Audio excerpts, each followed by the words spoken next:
The end of a Friday afternoon at a neighborhood grocery store carried a specific kind of frantic energy. The air was a sterile mix of refrigerated air and the faint, sweet smell of the bakery section, a scent lost on the hurried shoppers. Fluorescent lights hummed overhead, casting a cold, unforgiving glare on the linoleum floors and the rows of brightly packaged goods. The soundtrack of the place was a chaotic symphony, the rhythmic beep of checkout scanners, the metallic clatter of shopping carts colliding in the aisles, and the low murmur of dozens of conversations about weekend plans. It was a place of transition, an impersonal space where people moved with a single-minded focus on getting home.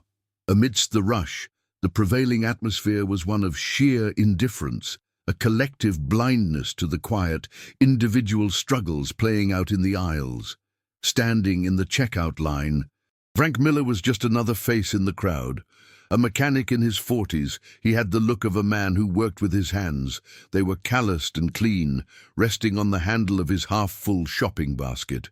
His clothes were simple, practical, and he carried himself with a quiet, observant stillness that seemed out of place in the surrounding bustle. His gaze, however, drifted past the tabloids and candy bars to a scene unfolding a few aisles over. It was there he saw Sarah Jenkins, a woman who looked to be around 30, her posture a testament to a weariness that went bone deep. She was flanked by her two young children, Leo and Mia, whose bright-eyed energy was a stark contrast to the worry etched faintly around their mother's mouth. Her clothes were worn but meticulously cared for, a small act of dignity in a world that felt overwhelming. Frank watched as the little drama played out in the cookie aisle. The children, Leo and Mia, pointed with whining insistence at a colorful package adorned with a cartoon character, their small voices a universal plea for a simple treat. Sarah knelt down, her movements slow and deliberate, and spoke to them in a voice too low for him to hear. The whining stopped, but Frank could see the light dim in their eyes, replaced by a quiet, palpable sadness that tugged at something deep inside him. His attention followed her as she moved toward the staples, her focus now on survival. He saw her pick up a familiar brand of rice, her eyes scanning the price tag for a long moment before she placed it back on the shelf with a sigh so subtle it was almost invisible. She then reached for the generic store brand, a silent transaction of necessity over preference. The moment that broke through his carefully constructed reserve happened near the canned vegetables. Sarah pulled her small group to the side of the aisle, away from the flow of traffic, and opened a worn purse. Frank saw her carefully extract a few crumpled bills and a small handful of coins. Her brow furrowed in concentration as she counted them in her palm. For a brief second, her shoulders slumped, a nearly imperceptible gesture of pure, unadulterated defeat, before she straightened them again, forcing a resilience she clearly didn't feel. That single movement was a lightning strike to Frank's memory. He wasn't seeing a stranger anymore. He was seeing his own mother, decades ago, standing in a nearly identical aisle, making the same impossible calculations. The old, dormant pain of his childhood became present and unbearable, shattering the wall of his indifference. He could no longer just be a spectator. The memory of his mother's face, etched with the same quiet desperation he had just seen on Sarah's, was a ghost that had followed him for 30 years. It was a weight he carried in the silence of his small apartment and in the noisy clamor of the auto shop. In that instant, the frantic energy of the grocery store faded into a dull hum, and the only thing that felt real was the echoes of his own past. He couldn't stand by and watch the same scene play out again. Abandoning his half-full basket in the middle of the aisle, Frank moved with a sudden, unshakable purpose. He grabbed an empty shopping cart, the squeak of its wheels, a declaration of intent. He wasn't just another shopper anymore. He was a man on a mission to correct an old, cosmic injustice. He navigated the aisles not as a man buying his weekly provisions, but as someone trying to rebuild a pantry from memory, from a childhood of scarcity. He bypassed the generic brands he himself usually bought and reached for the things that had always been luxuries. Real butter. Not margarine, a gallon of whole milk, not the powdered kind he remembered. He picked up a large bag of oranges and a carton of fresh strawberries, imagining the surprised delight on the children's faces. Each item he placed in the cart was a small act of rebellion against the poverty that had defined his youth. It was a quiet, personal war waged in the brightly lit aisles of a suburban grocery store, a battle to give this family the simple comforts his own had been denied.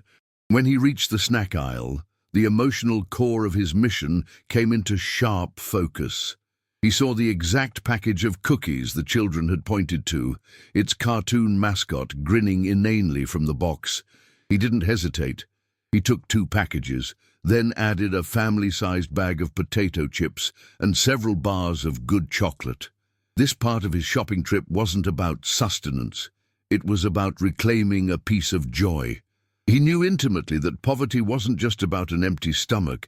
It was about the constant, draining weight of being denied the small, sweet things that make childhood feel normal. It was the feeling of always being on the outside looking in. A feeling he was determined to erase for these 2 children, if only for a week. With his cart now full, he chose a checkout lane next to the one Sarah was slowly approaching. A nervous energy coursed through him, his heart thumping against his ribs.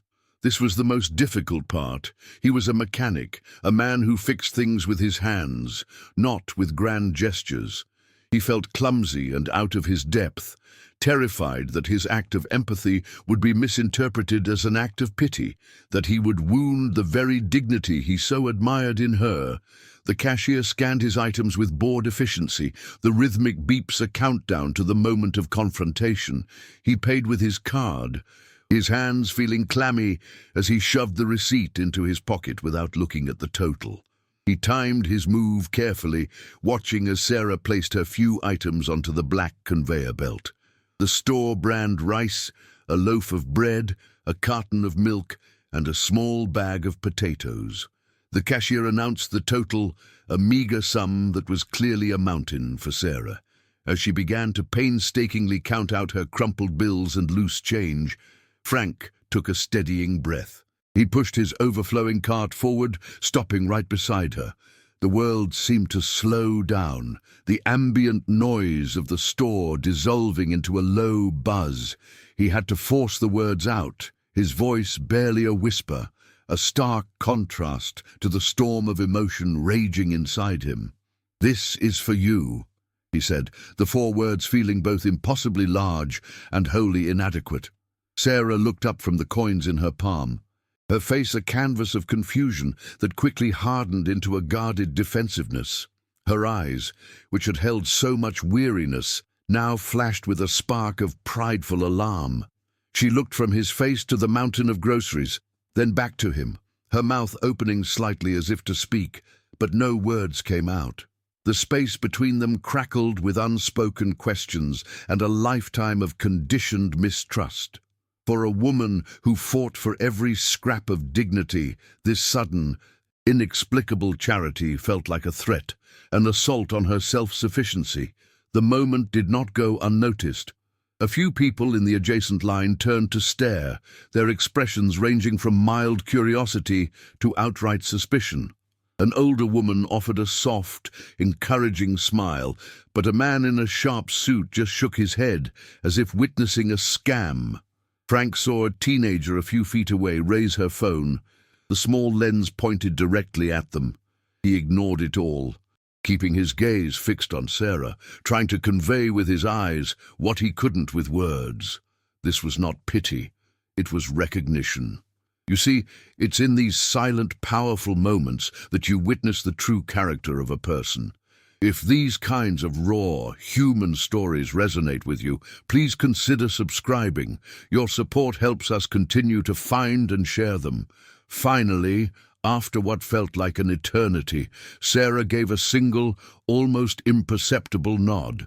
It wasn't an act of surrender, but an acknowledgement of a reality too overwhelming to fight.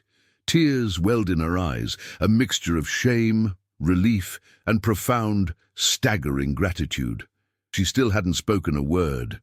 Frank gently pushed the cart the final foot toward her, laid the receipt on top of a bag of bright red apples, then turned and walked away. He didn't look back. He left his own forgotten basket behind, its contents no longer important. As he walked out into the fading afternoon light, he felt the release of a breath he didn't realize he'd been holding for 30 years. The days that followed were filled with a gnawing uncertainty for Frank. He'd acted on an impulse so powerful it had felt like a force of nature. But now, in the quiet aftermath, doubt crept in. Had he done the right thing? Or had he simply added the sting of humiliation to her already heavy burden? He found himself distracted at work, misplacing a wrench or staring blankly at an engine. The scene in the grocery store replaying in his mind on a continuous loop. He feared seeing his face on the local news or in a viral video, his private act of penance twisted into a public spectacle.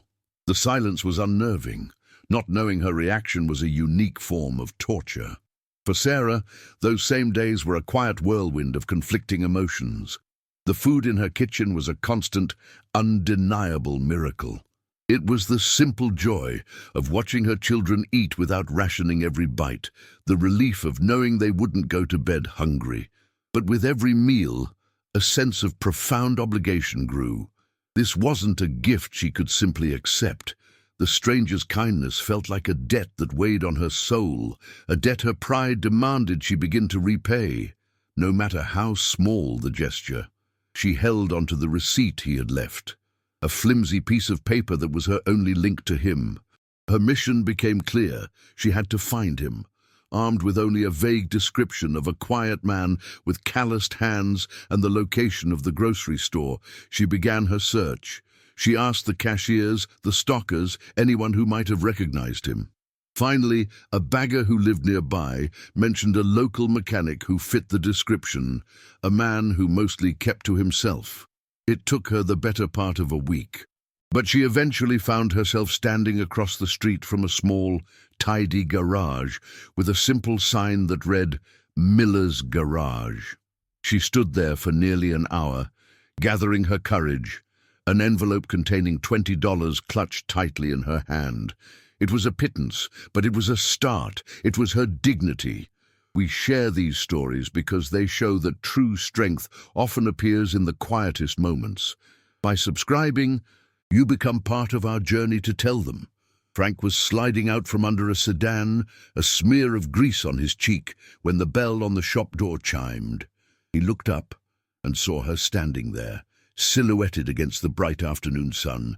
His stomach twisted into a knot. This was it.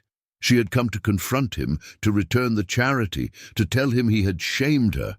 He slowly got to his feet, wiping his hands on a rag, his mind racing to find the right words to apologize for his clumsy intrusion.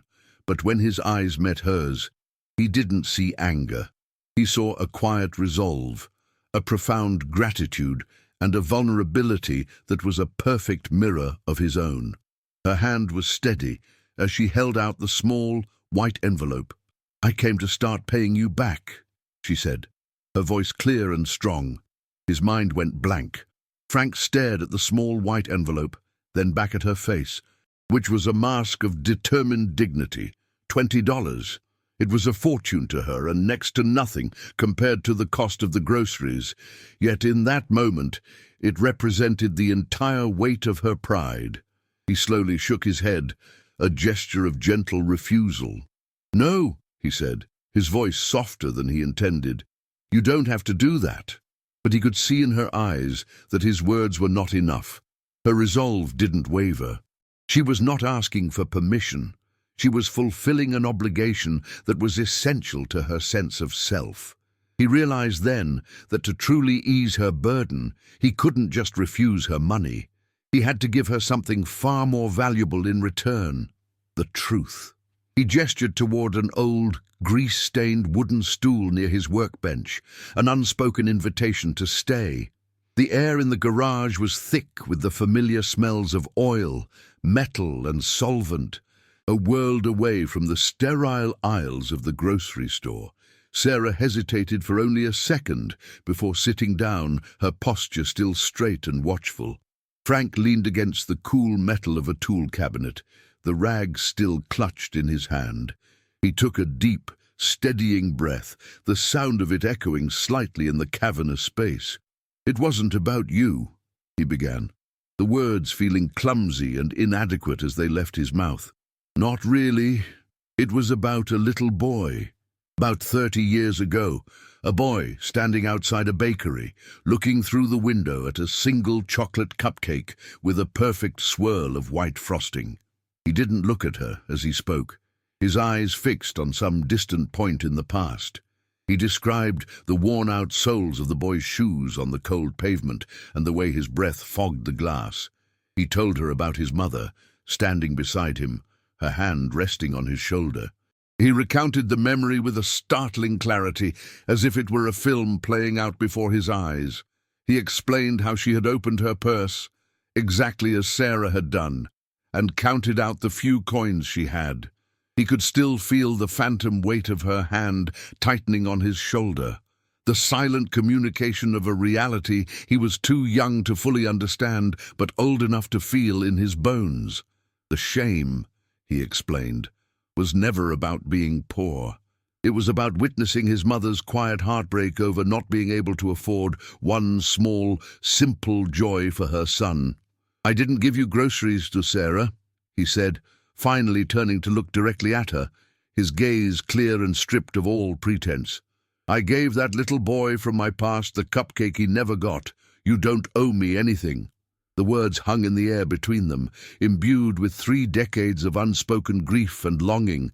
"You gave me something," he added, his voice cracking slightly. "You gave me the chance to heal an old wound I didn't even know was still bleeding." The transaction was finally complete, but it had nothing to do with food or money. It was an exchange of vulnerability, a shared acknowledgement of a universal pain. This is the kind of turning point we live for in these stories, when a simple act of kindness reveals a lifetime of meaning. If you believe in the power of these connections, subscribing is the best way to help us keep sharing them. Sarah's hand, still clutching the envelope, slowly lowered to her lap. The guarded tension in her shoulders melted away, and the shame that had clouded her eyes was replaced by a shimmering, profound understanding. She wasn't looking at a benefactor anymore. She was looking at an equal, a fellow traveler who knew the specific weight of her burdens. She carefully slid the envelope back into her purse, not as a symbol of an unpaid debt, but as a keepsake from the moment she was truly seen. A small, genuine smile touched her lips, and in response, Frank felt a warmth spread through his chest that had nothing to do with the afternoon sun. In the quiet of the garage, a fragile but powerful friendship was forged, built not on an act of charity, but on the resilient and beautiful truth of their shared scars. That single conversation in the garage was not an ending, but a beginning. A quiet, tentative friendship began to grow, nurtured by shared understanding and mutual respect. Frank found himself stopping by Sarah's small apartment after work, not with bags of groceries, but with his toolbox, fixing a squeaky door or a dripping faucet. In return, Sarah would sometimes bring a container of warm stew to his garage, a simple meal that filled the lonely space with a sense of home he hadn't realized he was missing. During one of these quiet evenings, watching Leo and Mia draw pictures on the floor, an idea began to form in Frank's mind, a simple, practical thought born from his own past. He looked at Sarah and said, "What if there was a way to make sure no one ever had to put the rice back on the shelf again?" The idea, which they named the community cart, was beautifully simple. With the mix of Frank's quiet determination and Sarah's newfound voice, they presented the plan to the manager of the very same grocery store.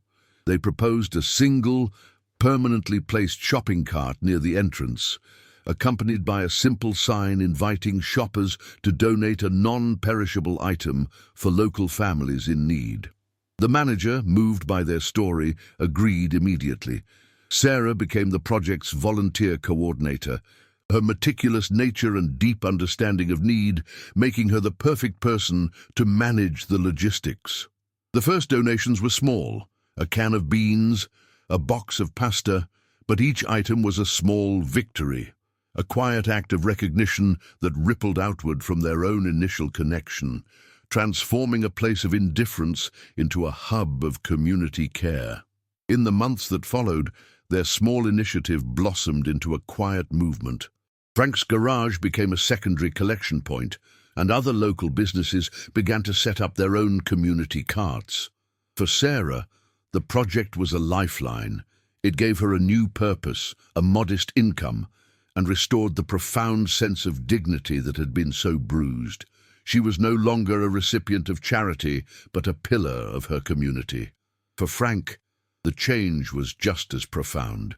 The hollow ache of his past was filled with the laughter of Leo and Mia, who now saw him as a permanent fixture in their lives. He discovered that his financial stability, which he had always viewed as a shield against his own past, found its true and greatest value only when used as a bridge to help others cross their own difficult waters. 3 years later, the community cart was a registered foundation, with Sarah as its full-time director, managing a network that spanned the entire city. One warm Saturday, Frank, Sarah, and the children were having a picnic in a sprawling public park. Leo and Mia, now healthy and bright-eyed, chased a soccer ball across the grass, their laughter echoing in the afternoon air. As Frank watched them, he felt a contentment so deep it settled in his bones. His gaze drifted to a distant corner of the park, where he saw a young mother with 2 small children, her posture radiating a familiar weariness. He caught Sarah's eye, and a silent, perfect understanding passed between them.